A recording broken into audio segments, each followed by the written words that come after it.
Non è colpa mia, Pietro. L'ho detto. L'ho amato, lo amo ancora. Che posso farci? Gli ho creduto con tutte le mie forze. Puttana! Hai messo la nostra vita e il nostro orgoglio nelle sue mani! Sei peggio di una puttana! E ti permetti pure di aprire bocca e parlarmi delle tue vigliaccherie con orgoglio! L'ho amato, lo amo ancora con tutto il mio cuore! Sputi veleno, la tua bocca è piena di fango! Lasciami perdere! Vorrei essere con lui in questo momento! Mi fai schifo, puttana! La mia vita è sua, lo amo! Non te ne vergogni? No! Ti ammazzo! Che troppo! Falla finita! Chi ha disonorato non se ne vergogna! Una puttana! Una sorella è peggio di una puttana! Ha disonorato la famiglia e me! Quel bastardo ha violato il suo onore e quello della nostra famiglia! E se non fai niente, ci penserò io a portare a termine la vendetta dei Venucci! Puttana! No! No, Pietro! Fermati! Lucrezia! Vieni qui.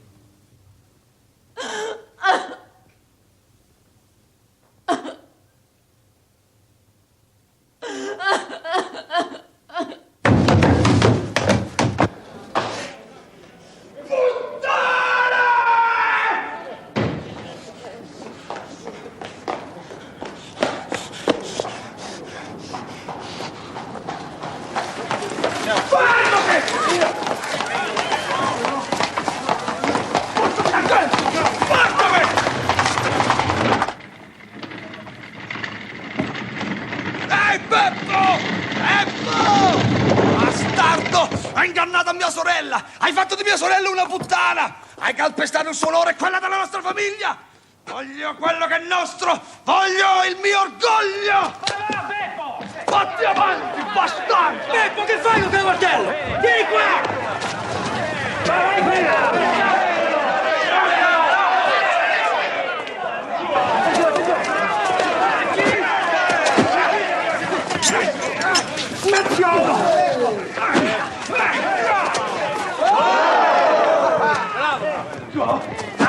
Guarda che mia!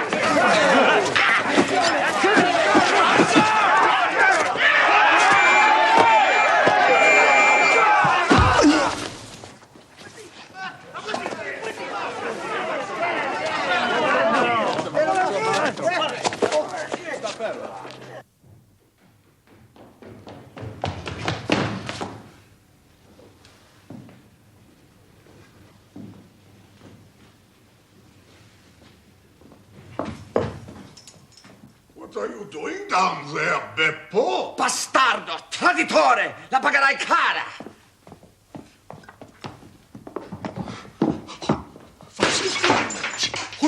Warum? Porco!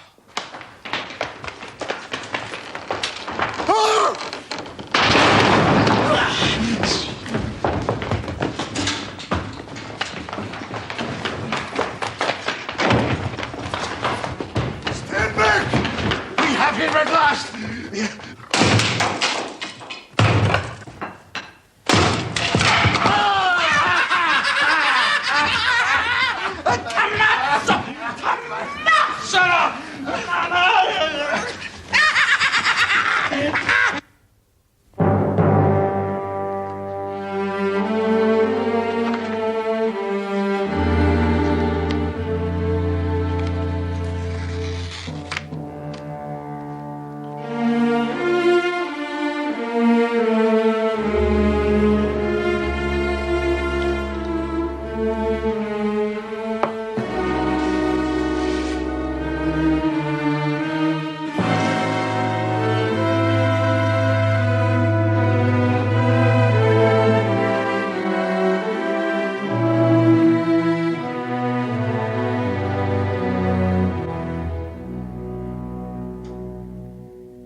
Assassino.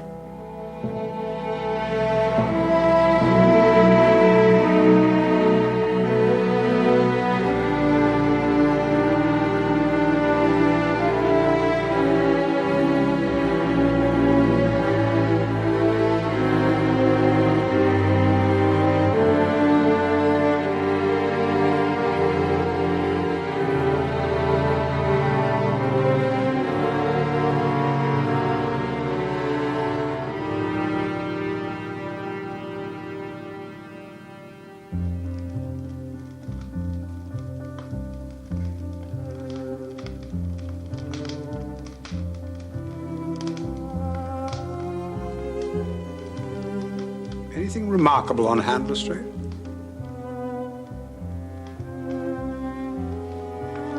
No. Nothing in particular.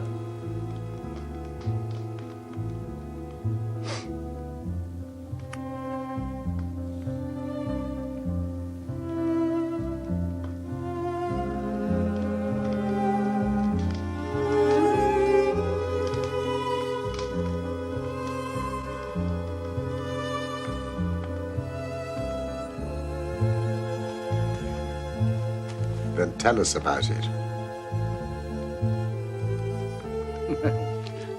Now you come to mention it, Mr. Holmes, there's no denying there is something on my mind. It first came to my notice 4 days ago. A certain Morse Hudson has a shop for the sale of pictures and statues in the Kennington Road.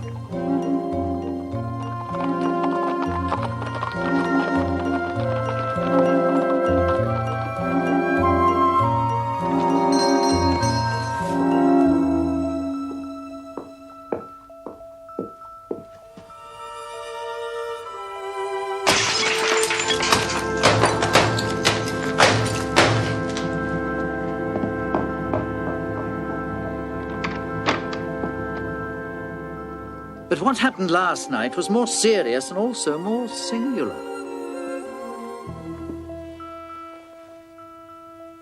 Burglary. Exactly. The house of a Dr. Barnicot was broken into.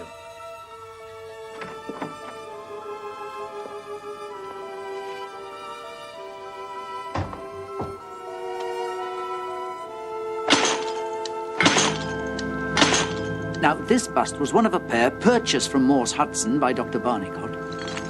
He had put it in his house. The other he put 2 miles away in his surgery. Later that same night,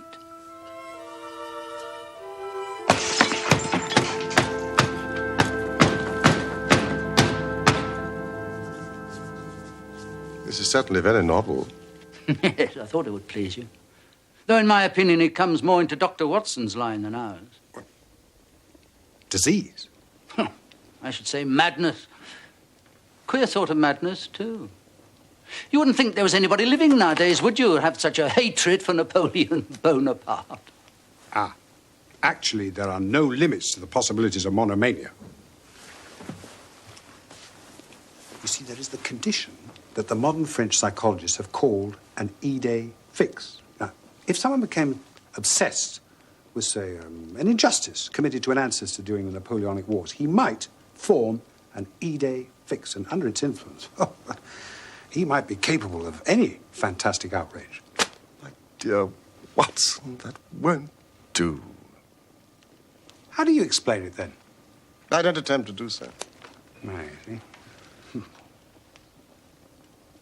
I would simply observe that there's a certain method in this gentleman's eccentric madness. I mean, for example, in Dr. Barnicot's house, where a sound might arouse the sleeping family, the bust was taken outside before being broken, whereas in his surgery, where there was less danger of alarm, it was smashed where it stood. Well, I only mention it because you usually have a taste for all that is out of the common, no matter how trivial. No, I dare call nothing trivial, Lestrade. Some of my most classic cases have had the least promising commencement. Yeah, that dreadful business of the Abernethy family. No. Ooh. I'd hardly call the dismemberment of an entire family trivial. Oh, Watson, would you be so kind as to explain? What? Well, the point is that it only came to Holmes's notice because of the depth to which the parsley had sunk into the butter on a hot day. Ah. So you see, I cannot afford to smile at your 3 busts, Lestrade. However, I would be obliged if you would keep me informed as to developments.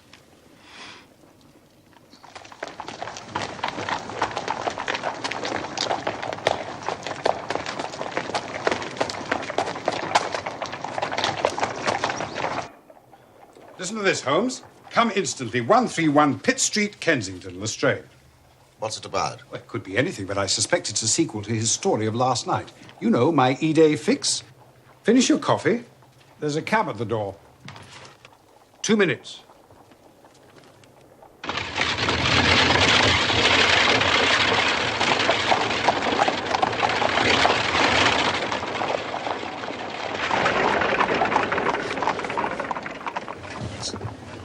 It's attempted murder, at least. Nothing less would hold the London message boy. There's a deed of violence in that young fellow's round shoulders and outstretched neck. Well, Lestrade will soon tell us.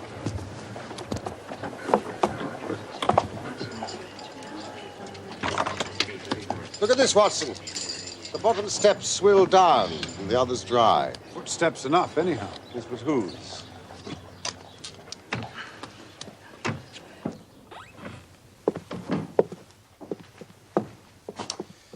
It's the Napoleon bust business again, gentlemen. They smashed another. I'm afraid the affair has taken a graver turn. This way.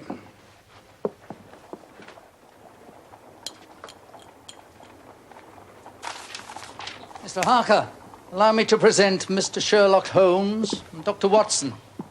Mr. Horace Harker of the Central Press Syndicate. Good of you to come, gentlemen. Please forgive my agitation. No apology necessary, Mr. Harker. A body on one's front doorstep is always unsettling.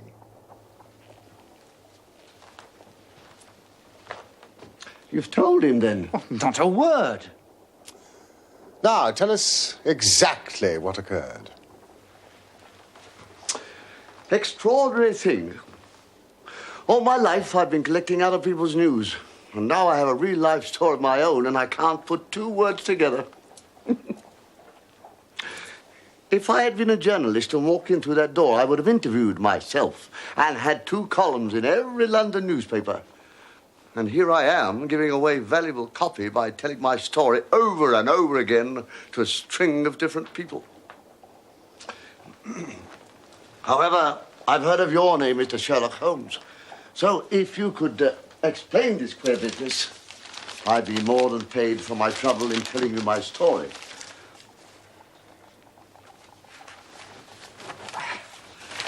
A great deal of my journalistic work is done at night in my den. In that room adjacent to this one. At some time in the small hours of this morning,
I shall live that moment over and over again in my dreams.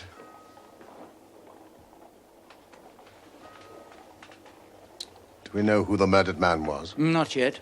But you can see the body at the mortuary if you wish. Where did you purchase your bust, Mr. Harker?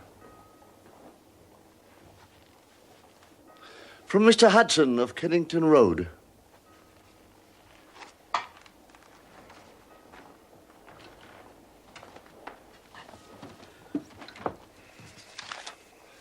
Do we know what became of it? The officer at the door tells me it's been found in the front garden of an empty house in Camden House Road. I was just going round to see it. Will you come? In a moment, Lestrade.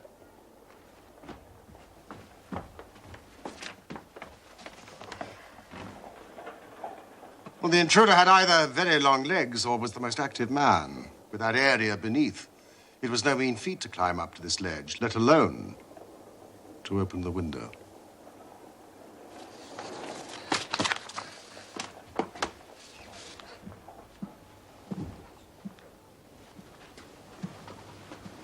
Mr. Harker, will you come with us to see the remains of your bust? I must make something of it, although I've no doubt that every newspaper in London will be on the street with a full and detailed account. Just my luck. Do you remember when the stand fell down at the Doncaster races? I was the only journalist in that stand, and my journal was the only one that didn't have a published account because I was too shaken to write a word. Now, I should be too late with a murder on my own doorstep.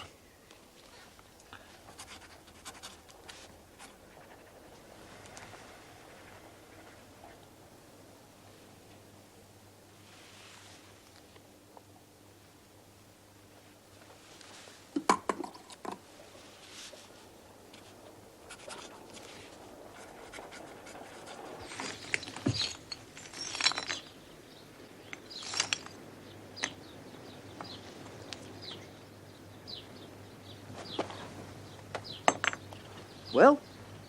We have a long way to go, but there is one suggestive fact. He didn't smash this in the house or immediately outside it. Well, perhaps he was so rattled and bustled by meeting this other fellow that he hardly knew what he was doing. That's likely enough. But why did he choose to destroy it outside this particular house? It's empty. So he knew he wouldn't be disturbed. Yeah. But there's another empty house further up the street he must have passed. Why not destroy it there?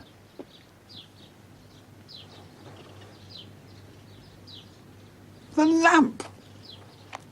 By Jove, you're right. What are we to make of that? Holmes?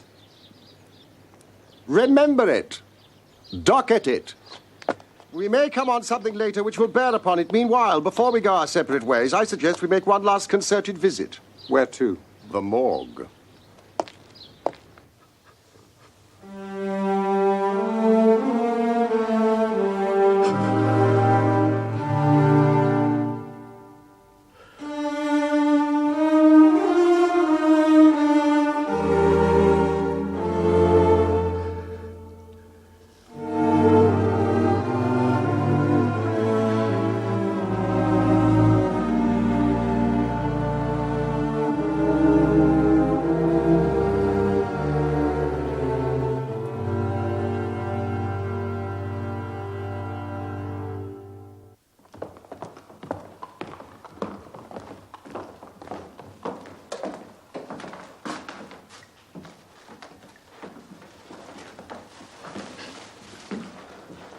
They made nothing of his identity up to now.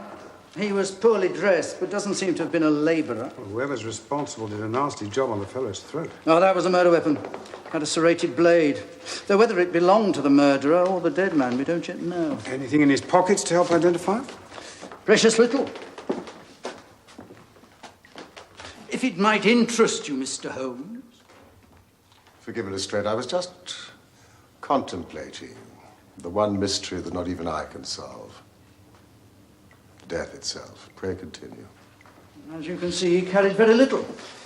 An apple, some string, a shilling map of London, and a photograph. part of one. It's torn. Look.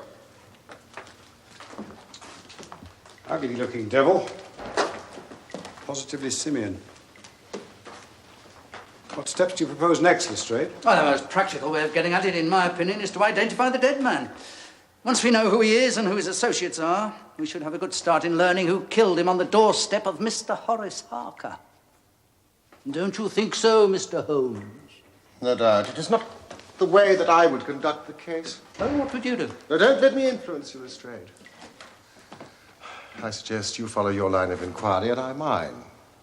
Then we can compare notes and each supplement the other. But if you are returning to Pitt Street, I would be grateful if you would tell Mr. Harker that I have quite made up my mind in this matter. I'm certain that it was a dangerous and homicidal lunatic with Napoleonic delusions at his house last night. It will help him with this article. You don't seriously believe that, Holmes? Don't I? Well, perhaps not. I'm sure it will please Mr. Horace Harker and the subscribers to the Central Press Agency. I would be grateful, Lestrade, if you could make it convenient to come round to Baker Street at 6 o'clock this evening. Until then, I would like to keep this photograph found in the dead man's pocket. Oh, Mr. Holmes, that might be a vital clue. Just it is. Otherwise, it's of no interest to me. Good luck, Lestrade.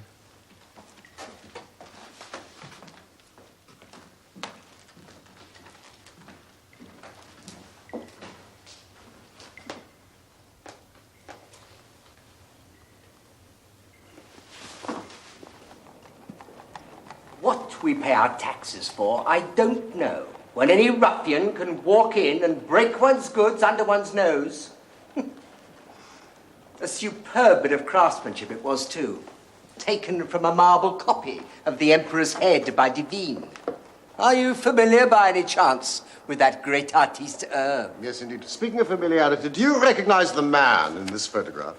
Man in the photograph? Ah, yes, indeed I do, Mr. Holmes. The name's Beppo. Beppo? Yes, he was a sort of Italian piecework man who made himself useful here in the shop. Oh, he could carve a bit and frame and gild. I took him on about 10 days ago, but he only stayed a week and then just disappeared. Didn't even collect his wages. Perhaps he was responsible for the breakages. Responsible for the breakages? Responsible for the breakages? My dear sir, this is an international conspiracy. A nihilist plot. Red Republicans, I call them. Yes, no one but an anarchist would go about breaking statues. Did they break every one that you sold? Break every one I sold? Well, hardly that. Just the 2 bought by a local doctor and the 1 left here in my shop. If anything happened to the other 3, I know nothing of it. 3? So there were 6 to begin with? 6 to begin with? Yes, a batch of 6. I ordered them especially from Gelder and Company of Stepney. They do excellent moulding work. Do you happen to know the names and addresses of the other customers? My ledgers, Mr. Holmes, are confidential. Mr. Hudson, if your theory is correct, oughtn't we to warn these people of this most dangerous plot? And who better to do that than Mr. Sherlock Holmes? Mr. Sherlock Holmes. Yes, quite right, sir. Yes, the country slumbers, but we shall remain vigilant. Follow me, sir. Here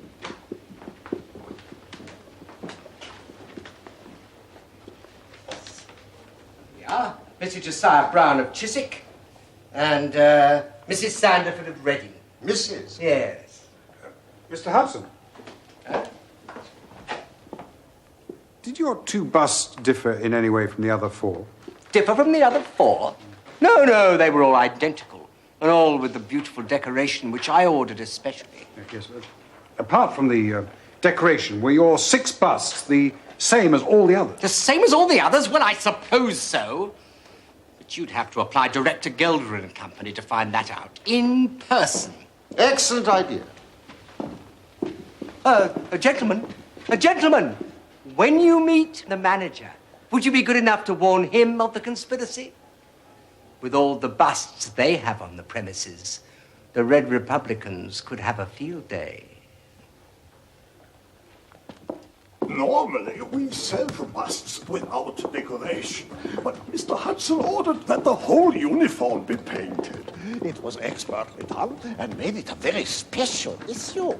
In terms of the construction, however, there is no reason why the Six Napoleons we sold to him should be different from hundreds of others. You see, the two molds are poured together and filled with plaster to make the complete bust. Are they solid? Solid? Of course. Aber natürlich. Then they are placed in a special room to dry and afterwards stored. The wholesale price is 6 shillings, but the retailer would get 12 or more. I can think of no reason someone would wish to destroy them. Or murder for them. Well.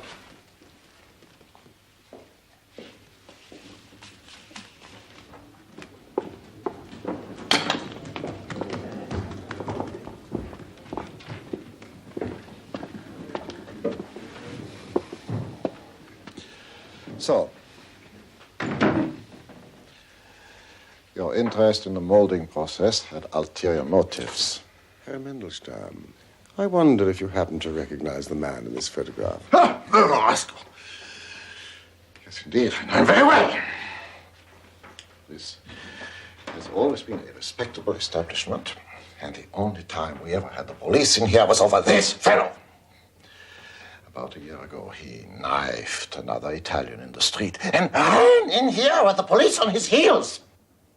Was his name Beppo, by any chance? Beppo, yes. His second name I never knew. Serve me right for employing a man with such a face. But he was a good workman, one of the best. Do you happen to remember exactly when he was arrested? I could check the pay lists. According to Morse Hudson's records, you sold him 6 Napoleons on June the 3rd of last year. Ja, richtig. That is correct. And Beppo last collected his wages on May the 20th of that same year. Then he must have been arrested sometime the following week. Well, no doubt the police have the exact details. The young Italian survived, so Beppo went only to prison for 1 year. We have a cousin of his working here. Perhaps you would wish to speak with him? No. Not a word to the cousin, I beg of you. The matter is very important, and the further I go with it, the more important it seems. So, yeah, I really thought his cousin might know when Beppo is to be released. Herr Mandelstam, if my surmises are correct, our friend Beppo has been out of jail for at least 11 days. Ach du lieber Gott.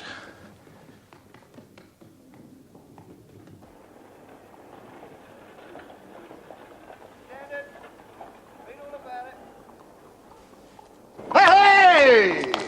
What? Harker has baited the trap. What do you mean? The press is a very valuable institution if one knows how to use it. Read all about it. Stand it. Very cunning, Holmes. Thank you, Watson.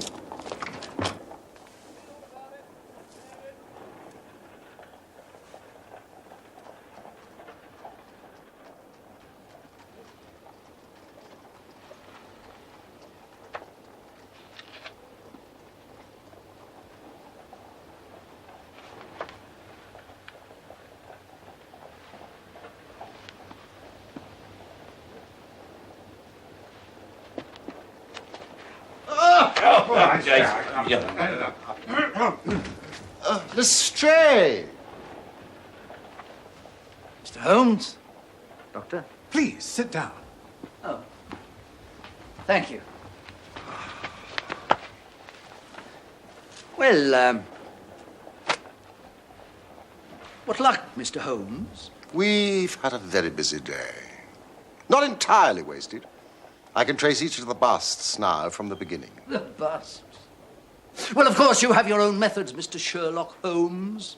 Not for me to say a word against them. But I think I've done a better day's work than you. I've identified the dead man. Splendid. Who is it?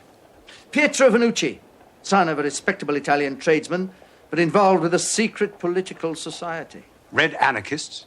Oh, you've been talking to Morse Hudson, haven't you? Do go on, Lestrade. I refer, of course, to the mafia, which, as you may know, enforces its decrees by assassination. Obviously, our murderer broke the rules in some fashion, and Pietro is put on his track, possibly with that photograph to aid identification. They meet, but Pietro receives his own death wound in the scuffle. Excellent, Lestrade, but I don't quite follow your explanation of the destruction of the busts. Oh, the busts. You can never get those busts out of your head. The busts are nothing. Petty larceny, 6 months at most. No. It's murder we're really investigating. And I tell you, I'm gathering all the threads into my hand. And the next stage? Oh, well, now. We have an inspector who's made a speciality of the Italian quarter. I shall go down there with him, find the man in that photograph you're carrying, arrest him for murder. What you say, Mr. Holmes? Will you come with us? I think not. I fancy Chiswick as the address most likely to find him. Chiswick? If you and some of your men will come with us to Chiswick tonight, I will go to the Italian quarter with you tomorrow, and there will be no harm in the delay. I suggest you dine with us. And then you're welcome to the sofa. A few hours' sleep will do us all good. I don't intend to leave the house before 11, and it is unlikely that we shall be home before morning. But, Mr. Holmes... In the meantime, I have a letter to send by express messenger. Mrs. Hudson! Mrs. Hudson! Chiswick?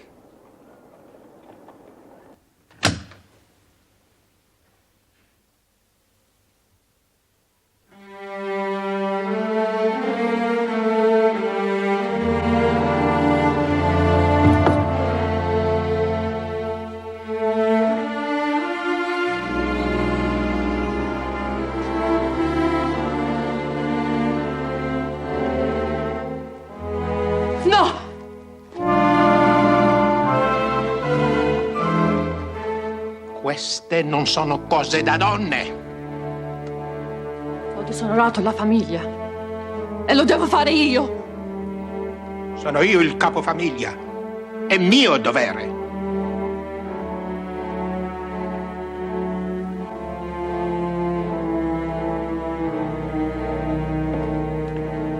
Papà!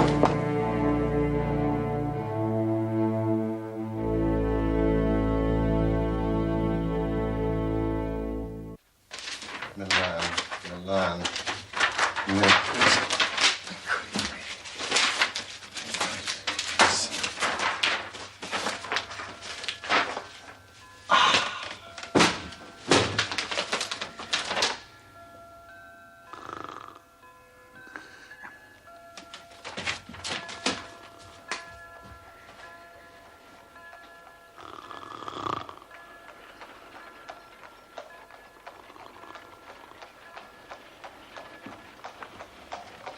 O'clock, gentlemen, on your feet.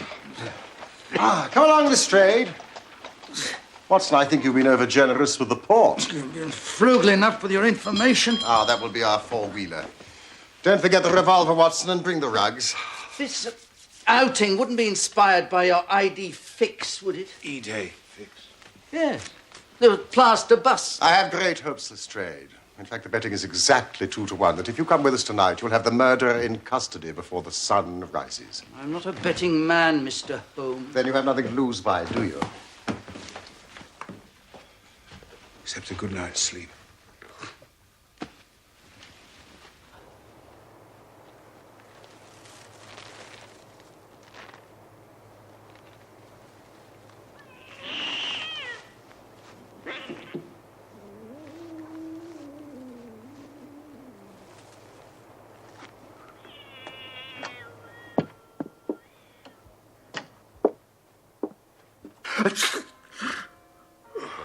Watson, if you've caught a cold, it's your fault. You left the rugs behind. Sorry, Holmes.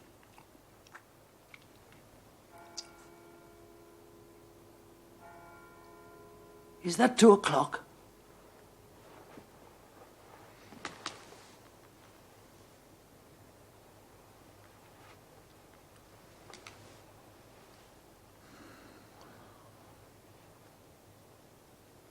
Don't suppose we can smoke, can we? No. No, thought as much. Are your men in position? Oh, yes.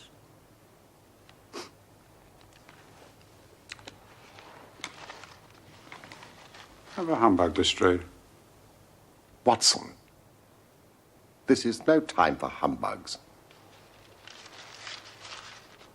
Look!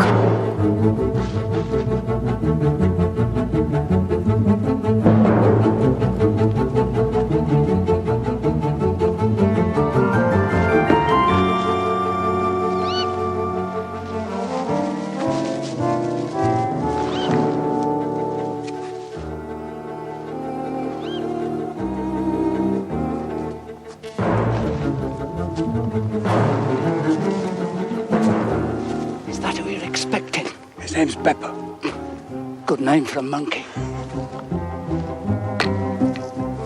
He'll leave by the back door.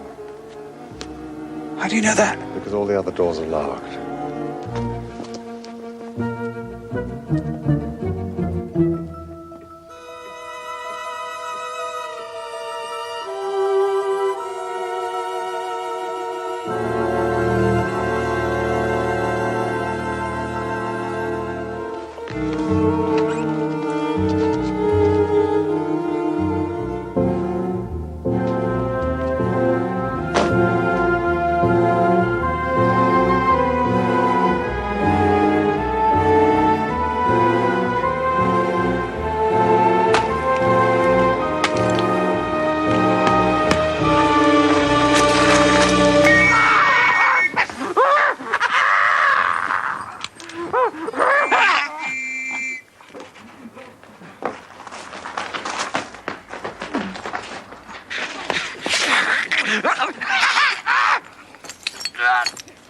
Oh dear, it's smashed. Mr. Josiah Brown, I presume? Yes, sir. And you no doubt are Mr. Sherlock Holmes. I had the note you sent by the express messenger, and I did exactly as you told me. Following your instructions, we locked every door so as to lead him into the back. And I'm very glad to see you have the rascal. Now, I hope, gentlemen, that you will come in and partake of some refreshment. Thank you, Mr. Brown. The hour is rather late. Good night. Good night. Come on, Watson, we have work to do. Work? What work? Lestrade, if you will come round to Baker Street tonight at 6 o'clock, I hope to be able to show you that you still have not grasped the full meaning of this business. Oh, I think you'll find my theory of the mafia will work out all right, Mr. Holmes. Good night, Lestrade. Come along now.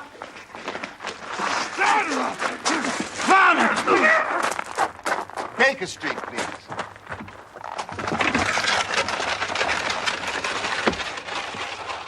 And now, Watson, I commend to you the universal answer to almost all problems.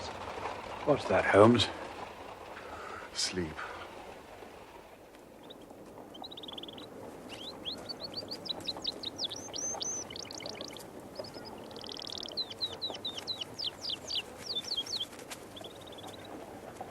Buongiorno.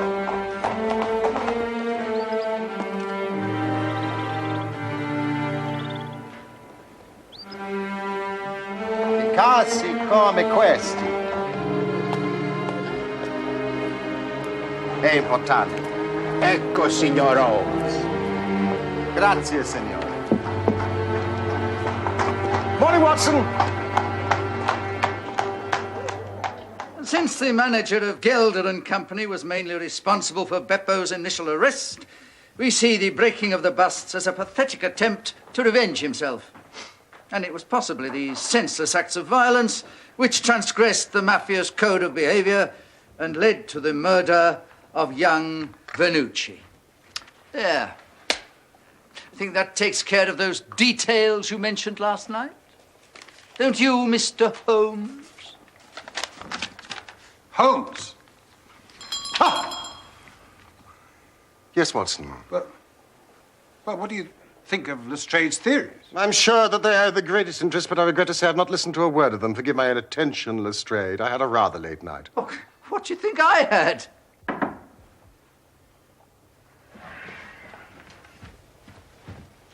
Come in! Is Mr. Sherlock Holmes here? Ah. I fear I am a little late, but the trains were very awkward. No matter, no matter. Have you brought the item? Well, these are my friends and colleagues, Dr. Watson and Inspector Lestrade of Scotland Yard. You may speak freely in front of them. Gentlemen, you said in your telegram that Mr. Hudson had given you my address. Mr. Sandford of Reading. The same, sir. How do you do? It's those busts again. Correct, Lestrade. Did he also tell you just how much my wife paid for it? No, he did not. Well, sir, I am an honest man, though not a very rich one, and she only gave 15 shillings for it, and I think you ought to know that before I take the £10 from you that you offered in your telegram. Oh, your scruple does you much honor, Mr. Sandford, but I have stated my price, and I shall stick to it. Oh, thank you, Mr. Holmes. That's very handsome of you. Your bust, sir. You know, my wife has always maintained that there is a marked resemblance between myself and the Emperor. Can't say I see it myself.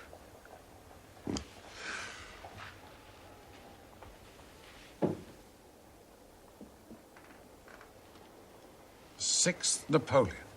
I contacted Mr. Sandford by telegram this morning. Now, if you will sign this paper in front of witnesses, it is simply to say that you transfer every possible rights that you could ever have in the bust to me. Happy to, Mr. Holmes. Happy, happy, happy. I am a methodical man, and one never knows what turn events may take afterwards. Here is your £10 notes, and good evening, Mr. Sandford. Very much, Mr. Holmes. It's good evening, gentlemen. Oh, yes, and that's very, very kind of you. And thank you so much. Yes, and I'm very pleased I'm here. Thank you so much. Oh, my God.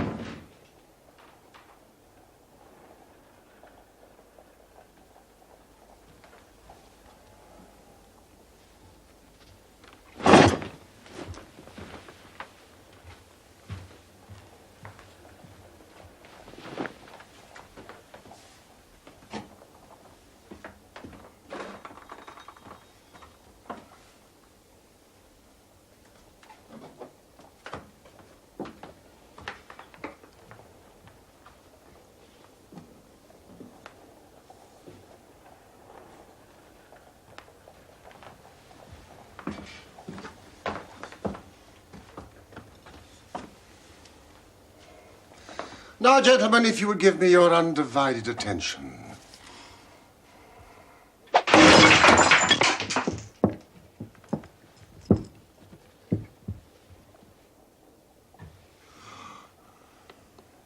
Gentlemen, allow me to introduce you to one of the most precious objects in the world. The famous Black Pearl of the Borgias. Bravo, Holmes! Bravo! Oh, your legerdemain rivals that of Maskelyne himself. Oh, this surpasses it. The Borgia pearl's been missing since it disappeared from the Prince of Colonna's bedroom in the Dacre Hotel over a year ago. As you may remember, Lestrade, I was consulted upon the case at the time.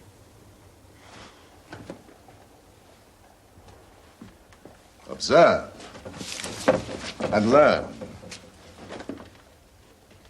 The moment the name Venucci surfaced in this case, I immediately became intrigued. The Princess of Colonna's maid, for some time, had been one Lucrezia Venucci. Suspicion fell on her, and it was proved that she had a brother in London, but we failed to trace any connection between them. Beppo was the connection. He had been courting Lucrezia Venucci for some time. Where did you get that? Papa Venucci. Oh, I see.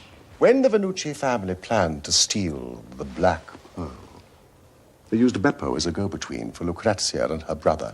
Beppo gleaned enough information to execute the robbery himself and make off with the pearl. Pietro Venucci, the brother, caught up with him outside Gelder's workshop. Beppo stabbed him. He then fled into the warehouse and took refuge in the drawing room. He knew he only had moments in which to conceal the pearl, which would otherwise be found on him when he was searched.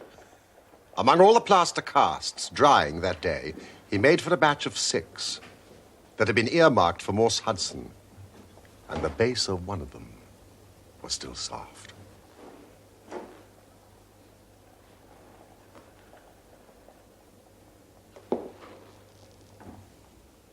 It was an admirable hiding place. As soon as Beppo got out of prison, he managed to find employment with Mr. Morse Hudson and set about tracking the 6 Napoleons down. He found and destroyed 3 of them. But the night he located Harker's, Pietro Vanucci, intent on vengeance, accosted him, and this time Beppo slit his throat. With only 2 busts left, it was likely he would try the London one first. Hence our visit to Chiswick. Exactly, Watson.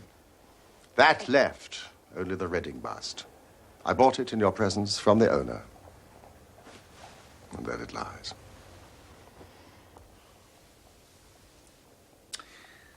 Well, Mr. Holmes,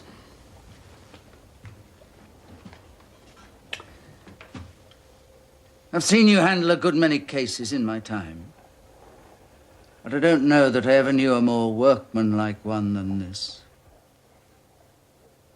We're not jealous of you, you know, at Scotland Yard. Oh, sir, we're proud of you. And if you come down tomorrow, there's not a man from the oldest inspector to the youngest constable who wouldn't be glad to shake you by the hand. Thank you.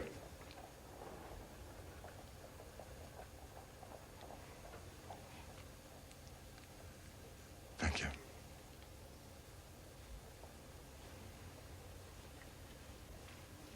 Would you get down the Conk-Singleton forgery case, please, Watson?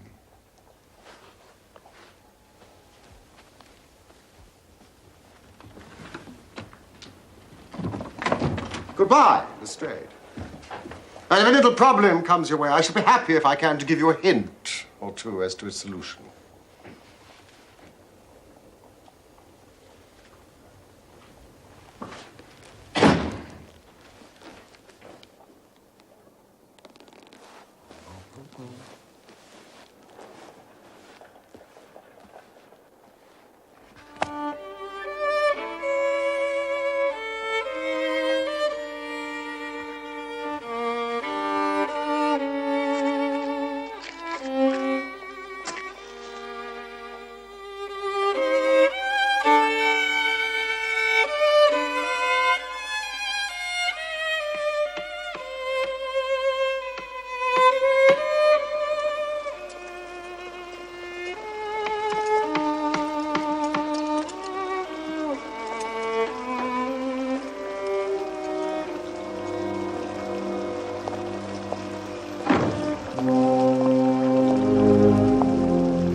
È finita, Lucrezia.